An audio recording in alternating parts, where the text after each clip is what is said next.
हिमाचल प्रदेश में मुख्यमंत्री सुखविंदर सुक्खू के नेतृत्व वाली सरकार को बड़ा झटका लगा है। हिमाचल प्रदेश उच्च न्यायालय ने वाटर सेस अधिनियम को खारिज करते हुए इसे असंवैधानिक करार दिया है। राज्य सरकार की ओर से बनाए गए इस अधिनियम के विरोध में 40 विद्युत कंपनियां कोर्ट पहुंच गई थी। हिमाचल प्रदेश हाई कोर्ट के इस आदेश के बाद अब राज्य सरकार की ओर से जारी की गई अधिसूचना को रद्द माना जाएगा। वरिष्ठ अधिवक्ता रजनीश मानिक तला ने जानकारी देते हुए बताया कि हिमाचल प्रदेश उच्च न्यायालय की डिवीजन बेंच ने ये फैसला सुनाया है। इस डिवीजन बेंच में न्यायमूर्ति त्रिलोक सिंह चौहान और न्यायमूर्ति सत्यदेव वैद्य शामिल थे। इस खंडपीठ ने फैसला सुनाते हुए कहा कि राज्य सरकार की ओर से बनाया गया ये अधिनियम बनाना उसके क्षेत्राधिकार में नहीं आता। राज्य सरकार की ओर से तैयार किए गए इस अधिनियम को हिमाचल प्रदेश उच्च न्यायालय ने असंवैधानिक करार दिया है। हाईकोर्ट ने अपने आदेश में कहा कि हिमाचल प्रदेश विधानसभा के पास इस तरह का कानून बनाने का संवैधानिक अधिकार नहीं है।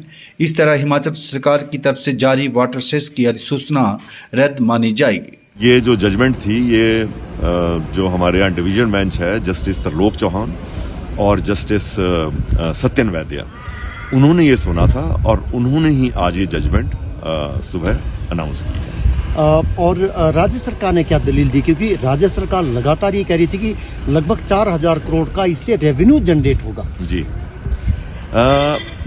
हाँ, ये बात ठीक है कि स्टेट गवर्नमेंट इस कानून के ऊपर काफी डिपेंडेंट थी कि अगर ये कानून वैलिड डिक्लेयर होता तो उस सिचुएशन में स्टेट गवर्नमेंट को बहुत रेवेन्यू जनरेट होता। पर एट द सेम टाइम जो प्रोजेक्ट्स जिस समय में जिन्होंने प्रोजेक्ट्स लगाए थे उस समय में ऐसा कोई कानून नहीं था, तो उनकी प्रॉफिटेबिलिटी और उनकी वायबिलिटी के ऊपर भी एक सवाल था कि क्या इस सेस को लगाने के बाद वो प्रोजेक्ट्स वायबल रहेंगे भी या नहीं रहेंगे। पर इनमें जो मेन जो लीगल पॉइंट इन्वॉल्व था वो यही था कि स्टेट गवर्नमेंट के पास इस कानून को बनाने का अधिकार नहीं है, जो कॉन्स्टिट्यूशन ने ये अधिकार स्टेट लेजिस्लेटिव असेंबली को नहीं दिया। कितने पावर प्रोजेक्ट इससे प्रभावित हो रहे थे? क्योंकि एक बड़ा फैसला जैसा आप जिक्र कर रहे हैं कि क्षेत्राधिकार में ही नहीं था राज्य सरकार के। जी, तो इसमें आप ये मान लीजिए कि हिमाचल में जितने भी प्रोजेक्ट्स हैं वो सभी इससे अफेक्टेड थे। किसी को कम सेस लगना था, किसी को ज्यादा लगना था, पर ये सभी के सभी प्रोजेक्ट्स अफेक्टेड थे इस कानून से। इसमें कौन कौन नामी वकील उनका जिक्र करता है? कौन कौन पेश हुए? इसमें काफी जो हिंदुस्तान के बड़े बड़े वकील हैं, जैसे डॉक्टर अभिषेक मनु सिंघवी अपीयर हुए, फिर solicitor general of India Tushar Mehta appear हुए, स्टेट गवर्नमेंट की तरफ से मिस्टर दवे, दुष्यंत दवे, वो अपीयर हुए थे। और उसके अलावा हमारे जो यहाँ का हिमाचल प्रदेश बार के लोग थे, जिनमें से मैं भी था, तो हम सब ने उस केस को अलग अलग पॉइंट्स के ऊपर आर्ग्यू किया। रजनीश मानिक तला है, मैं सीनियर एडवोकेट हूँ।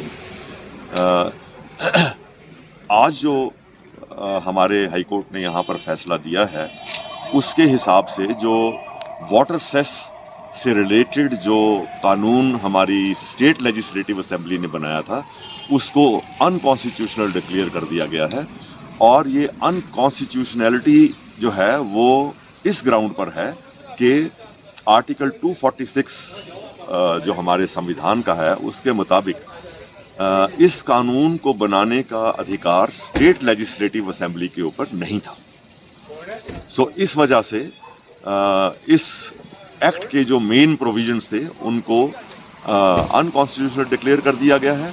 और उसका इफेक्ट ये होगा कि स्टेट गवर्नमेंट अब इस कानून के तहत इन हाइड्रोइलेक्ट्रिक प्रोजेक्ट्स से कोई सेस नहीं ले पाएगी।